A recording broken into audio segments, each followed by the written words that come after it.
Assalamualaikum warahmatullahi wabarakatuh. Kembali lagi di Podren, podcast pesantren yang mana kita bisa sharing, caring, tanpa rarungsing dan tentunya juga inspiring.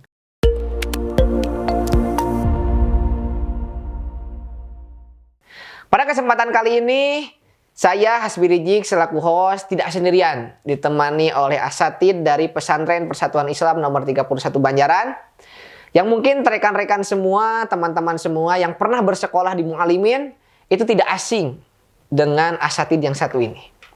Yaitu Al-Ustadz Hanhan Husna Firmansyah. Beliau merupakan salah satu asatid yang berkecimpung atau yang mengampu mata pelajaran matematika wajib.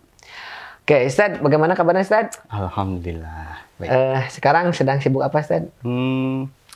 Kalau hari kerja, saya kerja sebagai salah seorang pemrogram atau programmer di sebuah perusahaan e-commerce di Jakarta. Tapi kalau weekend sebagai guru matematika di sini. Oh, jadi Ustadz ini selain guru mata pelajaran matematika wajib, beliau juga merupakan seorang programmer di salah satu perusahaan komersial.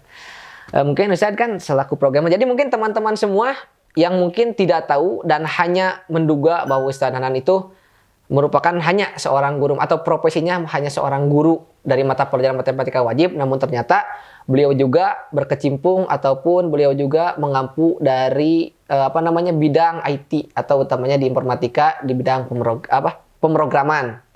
Oke, mungkin Ustadz teman-teman juga sudah tahu ya sekarang Ustadz itu selain guru juga seorang programmer. Nah, mungkin dari sisi programmer atau mungkin pemrograman teman-teman juga memang saya banyak dengar gitu dari teman-teman di era sekarang ini gitu kan, IT itu atau dunia pemrograman itu sangat gencar-gencarnya gitu, sedang dibangun, sedang dirintis. Mungkin orang-orang juga banyak gitu bercita-cita ingin menjadi seorang programmer gitu, yang mungkin dulunya ya menjadi seorang programmer itu dipandang sebelah mata gitu di samping beberapa profesi yang lainnya.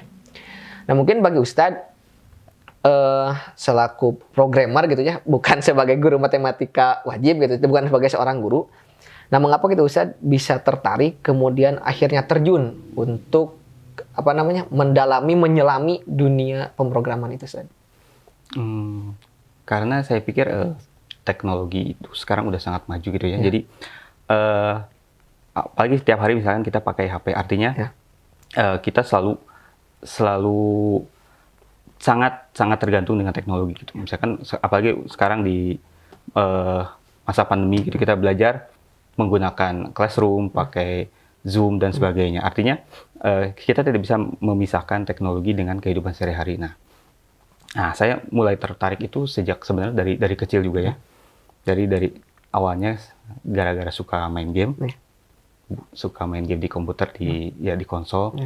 Nah, dari situ mulai terbesit rasa penasaran gitu. Kenapa ini bisa berjalan seperti ini? Kenapa gamenya bisa seperti itu gitu? Bagaimana cara mengakalinya? Gitu? Bagaimana cara mencurangi game tersebut misalkan? Itu kan penasaran gitu ya. Nah, dari situ lambat laun mulai tertarik ke bidang IT, bukan hanya di game saja gitu ya. Misalkan ke bidang web, ke bidang yang lain juga seperti itu. Jadi gara-gara penasaran. Oh, jadi memang motivasi terbesar bagi Ustadz itu pertamanya ya main game dulu gitu. Memang bagi rekan-rekan semua memang banyak yang beranggapan bahwa ketika main game itu ya buang-buang waktu gitu, bukan hanya belajar malah main game. Namun ternyata di balik itu ya ketika bermain game disertai dengan penasaran yang tinggi lalu berakhir suatu ilmu yang memang bisa bisa bermanfaat bagi orang lain ya. Mungkin itu bermain game yang positif ya. Jadi memang tidak bisa ini. Mungkin saya sebagai seorang programmer kan pasti untuk menjadi seorang programmer itu ada beberapa ada beberapa kemampuan khusus atau mungkin ya memang dari setiap profesi itu kan ada kemampuan khususnya yang memang mesti dimiliki gitu untuk menjadi seorang yang memang mantap di bidangnya gitu. Nah, teman-teman juga penasaran gitu bagi seorang pemula gitu. Mungkin belum kan usia itu sudah advance gitu, tapi bagi seorang pemula yang masih beginner itu apa kemampuan atau skill apa yang memang mesti dimiliki gitu dalam artian untuk menjadi programmer yang bagus ke depannya gitu. Sebenarnya yang paling dasar itu rasa penasaran ya. Terus setelah itu baru ke logikanya. Kita harus kuat dulu logikanya. Karena komputer itu bodoh. Jadi bagaimana caranya kita membuat sebuah aplikasi kalau instruksi-instruksinya salah gitu ya. Jadi paling dasar itu setelah rasa penasaran itu kita harus kuat dulu di logikanya gitu. Misalkan seperti logika dasar, jika maka dan sebagainya kayak gitulah. Oh, jadi memang teman-teman ketika kita ingin terjun ke dunia per-IT-an, utamanya di dunia pemrograman itu ya logika-logika yang memang kita anggap sebagai logika sederhana itu sangat sangat mendasari terjadinya suatu aplikasi atau mungkin sangat mendasari terbentuknya suatu aplikasi gitu. Dalam artian untuk Untuk membuat kode, untuk memprogram si aplikasi itu memang mesti dibutuhkan salah satu dasar yang paling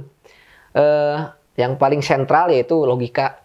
Nah, mungkin selain daripada itu juga kan, selain punya skill, kita pun harus langsung terjun ke harus langsung terjun ke prakteknya gitu, dalam artian step by step bagi seorang pemula gitu untuk menjadi seorang programmer itu seperti apa? Apakah misalnya langsung harus belajar bahasa pemrograman seperti Java, C++, kemudian C#, Python dan sebagainya?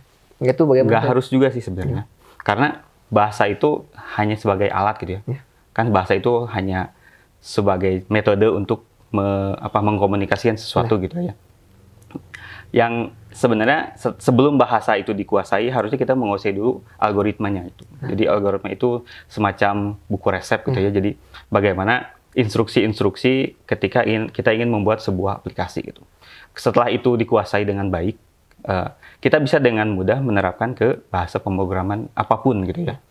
Jadi sebenarnya bahasa itu tidak terlalu penting karena bisa jadi apa yang kita pelajari sekarang tahun depan itu sudah obsolete gitu ya, sudah usang. Tapi konsep-konsepnya itu tetap sama gitu, seperti itu. Oh, jadi memang untuk mempelajari bahasa pemrograman kan memang bahasa pemrograman itu hal yang memang semuanya berkembang gitu. Jadi misalnya sekarang musimnya C++, mungkin tahun depan apa gitu. Nah, memang bisa jadi kayak gitu.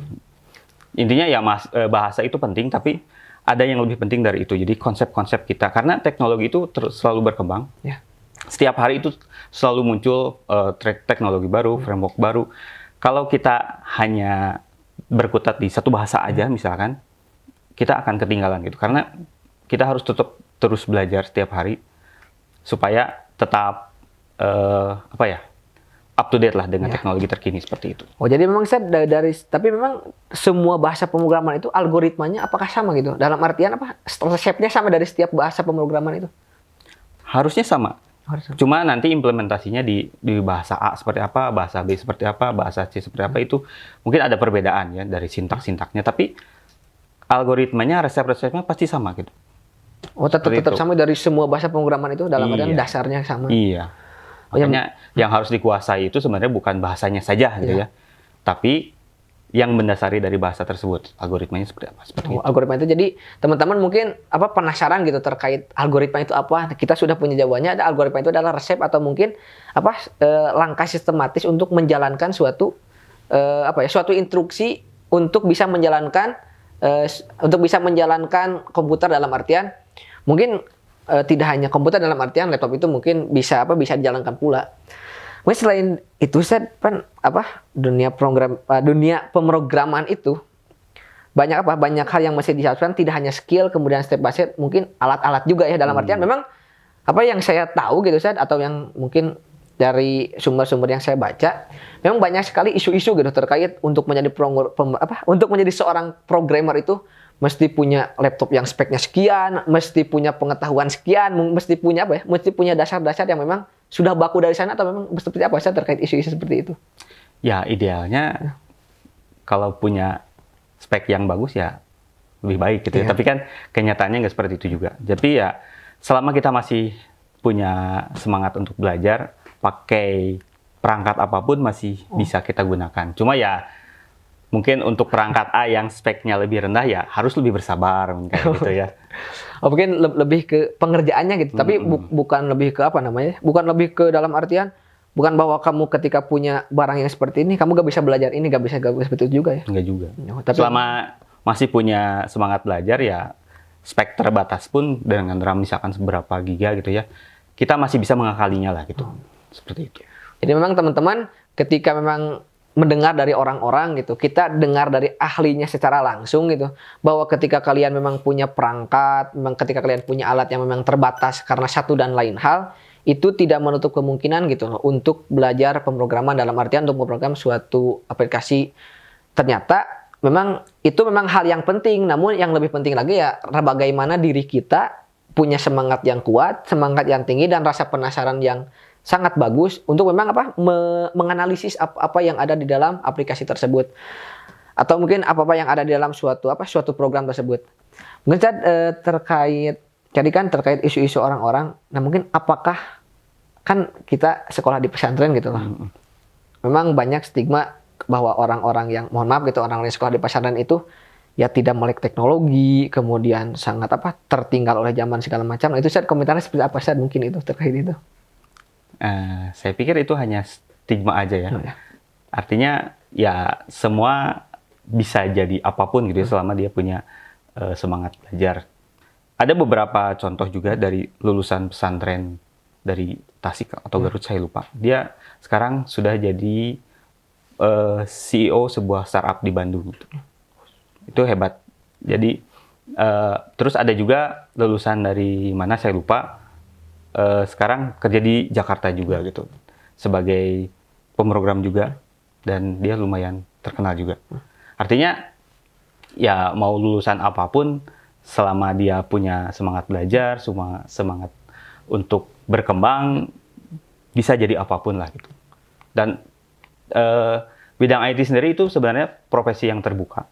Jadi artinya siapapun bisa masuk ke situ gitu, tanpa harus kuliah di jurusan informatika, jurusan IT. Selama dia emang punya kemampuan, terus punya semangat belajar, ya dia bisa terjun.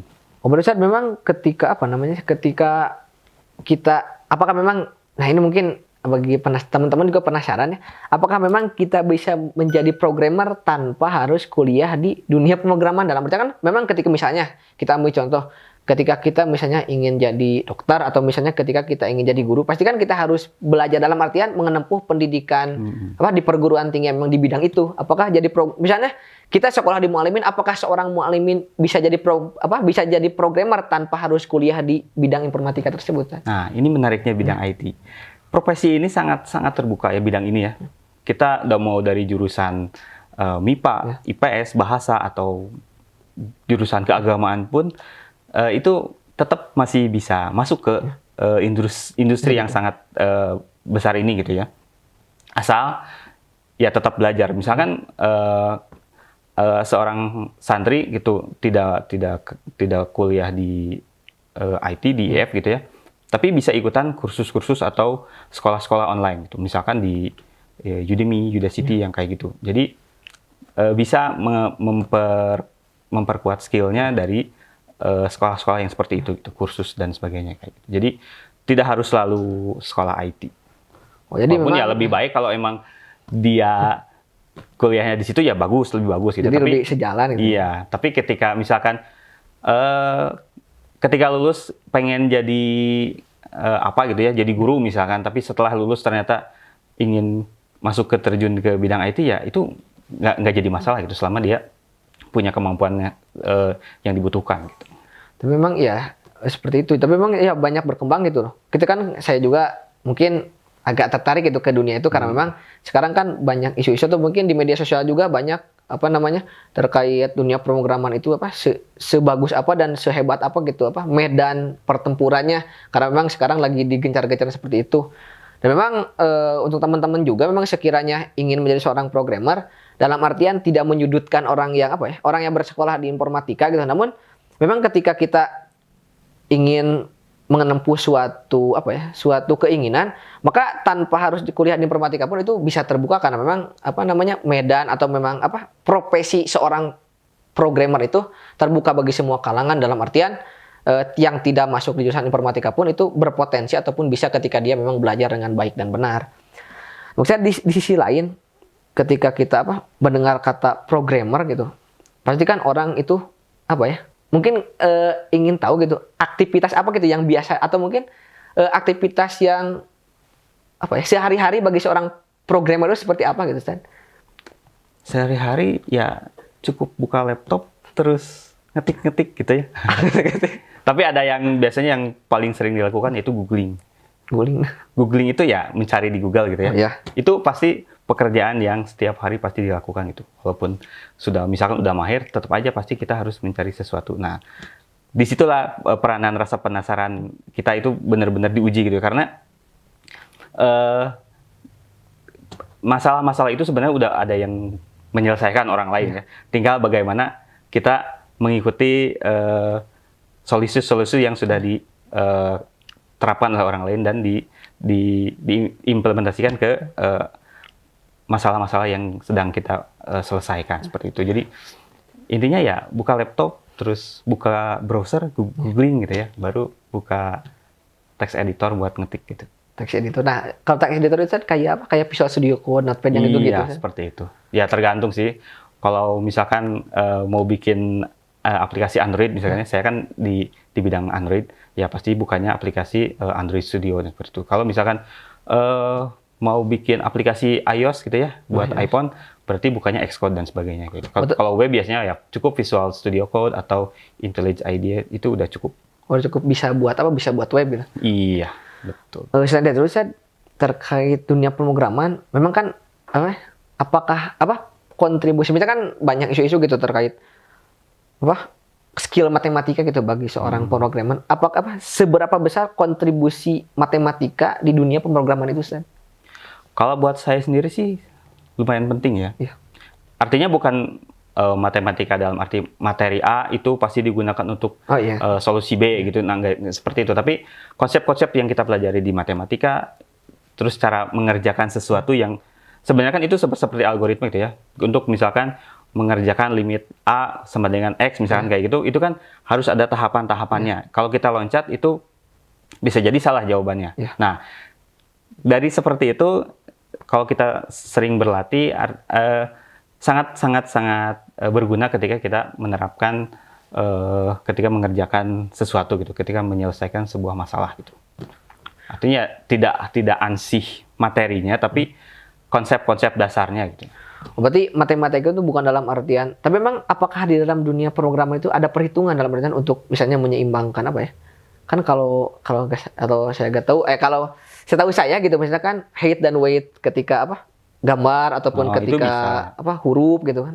Ya untuk masalah khusus ya pasti kepake ya kayak gitu. Misalkan pernah belajar trigonometri kan? Ya, sin cos tangan. Ya. Nah, itu kan kalau kamu bikin aplikasi game supaya gimana caranya, misalkan mau bikin aplikasi nendang bola gitu ya. Nah, itu kan ada nanti kurvanya seperti apa. Nah, itu kan ada trigonometrinya di situ gitu. Tapi ya untuk hal-hal lain ya nggak sampai seperti itu gitu. Untuk hal-hal khusus mungkin sampai ke materi yang seperti itu, tapi untuk yang lainnya cuma cukup konsep-konsep dasarnya aja. Konsep dasar. Memang tapi ya kan di dunia untuk menyeimbangkan kayak misalnya di heading itu seperti apa ininya hurufnya gitu buat. Atau mau bikin kurva misalkan ada Bezier curve. Itu kan sebenarnya persamaan matematik ya. Cuma karena udah jadi ya tinggal pakai aja gitu. Pernah bikin misalkan bagaimana caranya membuat sebuah kotak, tapi ada radius supaya tidak terlalu tajam. Sudutnya itu. Nah, itu kan sebenarnya ada perhitungannya, tapi kan tidak harus sampai ke sana sebenarnya. Kecuali kamu mau bikin sebuah tool khusus supaya untuk membuat aplikasi kayak gitu misalkan. Tapi kebanyakan sih udah tinggal pakai aja, misalkan Bezier curve tinggal pakai kayak gitu lah. Jadi memang udah ada gitu ya. Kecuali kalau kita misalnya mau buat itunya gitu, membuat alat buat begitunya. Betul. Kan di dunia pemrograman tadi kan saya bilang matematika itu memang yang paling dasar itu konsepnya gitu. Jadi selain dari matematika apa aja yang mendasari untuk dapat menjadi seorang programmer selain matematika, konsep matematika? Bahasa Inggris. Oh, Inggris. Kenapa? Karena sangat banyak materi-materi atau tutorial atau dokumentasi itu masih dalam bahasa Inggris. Kalau kita bahasa Inggrisnya masih standar masih standar atau mungkin sangat dasar, agak sulit ketika kita harus mempelajari ilmu-ilmu yang baru gitu. Misalkan teknologi A itu baru muncul misalkan bulan kemarin, dokumentasinya itu masih dalam bahasa Inggris. Nah, kalau kita ingin tetap up to date, ya mau nggak mau kita harus bisa minimal baca ya. Nggak harus bisa ngomong grammarnya harus baik. Itu nggak terlalu, kecuali kita kalau emang kerjanya nanti sama orang luar gitu ya, baru cara bicara itu penting. Tapi ketika emang untuk belajar itu bahasa Inggris sangat-sangat penting ya. Ini nggak hanya untuk IT ya, untuk pelajaran lain pun, misalnya di MIPA dulu saya di matematik, banyak buku-buku itu sebenarnya bahasa Inggris gitu, nggak ada yang bahasa Indonesia gitu. Artinya kalau bahasa Inggris kita terbatas, apa ya? Mungkin cara belajar kita nanti akan jadi sulit gitu. Jadi memang selain matematika juga bahasa Inggris, karena memang apa, bahasa-bahasa itu kan diciptakan untuk general, dalam artian untuk satu dunia gitu ya. Dalam artian apa, si alat untuk membuat program itu memang untuk satu dunia, dalam artian karena international language kita itu adalah English, maka memang bahasa Inggris itu menjadi dasar banget gitu. Betul. Selain dari bahasa Inggris, mungkin kan selain dari tadi kan kita udah tahu gitu dasarnya itu pertama logika, konsep matematika, konsep matematika dan bahasa Inggris. Nah, mungkin kita coba kita coba tarik sedikit fungsi seorang programmer itu pada hal-hal lain. Memang ya Ustadz kan sekarang sebagai seorang guru, begitu pula sebagai seorang programmer gitu. Nah, kontribusi atau biasanya kita mungkin kontribusi yang paling kuat dari dunia IT di dunia pendidikan itu seperti apa? Misalnya mungkin bisa jadi masukan bagi teman-teman atau mungkin bagi asatidah juga supaya bisa melek teknologi ya. Mungkin Ustaz ada pesan tersendiri atau mungkin ada ada pepuji tersendiri mungkin untuk bahwa dunia IT itu penting gitu loh bagi pembelajaran seperti itu, Ustaz. Saya sendiri kurang terlalu update sebenarnya dari untuk teknologi yang nyerempet ke pendidikan itu. Terbatas untuk misalkan pakai Classroom, terus pakai apalagi yang biasa dipakai ya? E-learning misalnya. Nah, yang e-learning kayak gitu. Tapi ya saya pikir ketika pandemi seperti sekarang, ketika e-learning masih harus dilakukan, penggunaan teknologi itu sangat-sangat membantu ketika mengajarkan sesuatu. Misalkan ketika e-learning kita nggak cukup hanya menampilkan slide misalkan. Kita harus bisa membuat sebuah video multimedia misalkan gitu, atau membuat menyiapkan semacam tablet gitu. Jadi kita bisa langsung menulis di situ gitu. Jadi kita bisa lebih interaktif dengan santri gitu. Kayak gitu paling. Untuk selanjutnya, bagaimana peranan dunia IT untuk menjadi media pengembangan agama Islam gitu di era sekarang ini? Sebenarnya ya bisa sejalan sih antara dakwah dengan teknologi itu. Misalkan ya yang paling mudah itu kan kita bisa menyiarkan dakwah di misalkan lewat streaming dan sebagainya, atau untuk hal-hal yang lebih praktis, misalkan kita bisa menerapkan metode-metode perhitungan untuk azan, terus menghitung kiblat gitu dengan menggunakan IT kan lebih mudah. Atau seperti menghitung waris misalkan, kita bisa bikin aplikasinya, jadi orang-orang itu tinggal masukkan parameter-parameter apa, nanti akan keluar hasilnya seperti apa. Itu seperti itu. Mungkin saya di luar dari itu semua, mungkin kiprah Ustaz di dunia informatika itu ada nggak Ustaz aplikasi web ataupun apa gitu yang pernah Ustaz bikin sehingga manfaatnya terasa oleh semua orang? Yang pertama ya pasti aplikasi yang dibikin untuk kantor ya. Nah itu kan aplikasi marketplace gitu, jadi banyak orang yang menggunakannya untuk berbelanja dengan mudah gitu ya. Terus mungkin saya juga pernah bikin aplikasi untuk puskesmas. Jadi dulu di kantor saya yang lama itu saya bikin aplikasi bagaimana cara supaya orang-orang itu bisa mendaftarkan antrean tanpa harus langsung ke puskesmas dulu gitu. Jadi langsung online dari rumah. Jadi misalkan booking jadwal klinik A atau poli A jam berapa, hari apa, itu bisa langsung seperti itu. Selain itu saya juga pernah ikutan kontribusi di sebuah project open source gitu ya. Walaupun terbatas kontribusinya, tapi lumayan gede proyeknya gitu. Dan selain daripada itu, bagi seorang programmer mungkin ini menjadi menjadi pertanyaan bagi semua orang. Mungkin semua orang juga tahu, namun tidak tahu spesifiknya seperti apa. Prospek kerja bagi seorang programmer itu seperti apa, Ustaz? Mungkin tidak hanya spesifik programmer ya, tapi di bidang IT, karena programmer itu hanya bagian yang sangat kecil itu dari bidang IT. Ada misalkan data analis, terus ada yang di bidang machine learning dan sebagainya. Untuk sekarang sih pasarnya sangat besar sekali, apalagi dengan apa ya, kita tidak lagi terbatas oleh negara gitu ya. Kita bisa bekerja untuk perusahaan di luar negeri gitu, dan kita tetap berada di Indonesia gitu. Nah itu artinya pasarnya sangat terbuka luas dan mungkin sangat seksi gitu ya. Jadi ya kalau bisa silakan segera gabung, silakan belajar dengan baik supaya kita bisa nanti bersaing dengan orang lain, dengan orang luar negeri, termasuk orang luar negeri seperti itu. Kayak gitu Pak.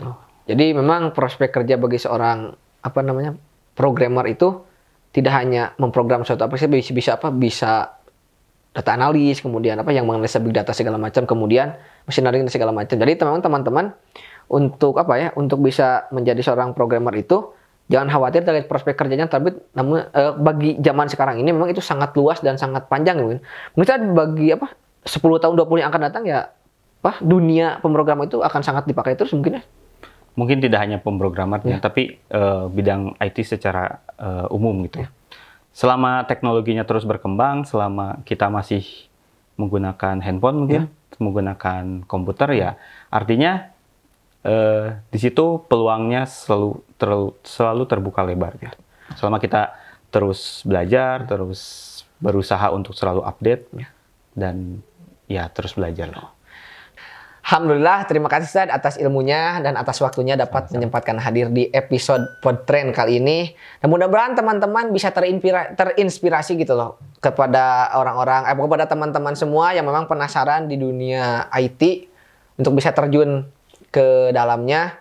Dalam artian memang bisa menyelami itu lebih dalam, bisa menganalisis itu lebih tajam gitu untuk kiprah selanjutnya di dunia IT. Dan tidak lupa program ini juga didukung oleh Tilu Hiji Kopi and Roastery. Ini merupakan produk baru dari Pesantren Persatuan Islam nomor 31 Banjaran. Kepada teman-teman, rekan-rekan, dan semuanya yang menonton video ini, jika teman-teman, rekan-rekan semua penasaran dengan produk ini, silahkan cek deskripsi di bawah. Untuk episode kali ini dicukupkan sekian. Untuk rekan-rekan dan teman-teman semua yang sekiranya punya request untuk bintang tamu selanjutnya, silahkan komen di kolom komentar di bawah.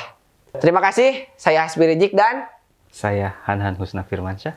Pamit undur diri. Assalamualaikum warahmatullahi wabarakatuh. Waalaikumsalam.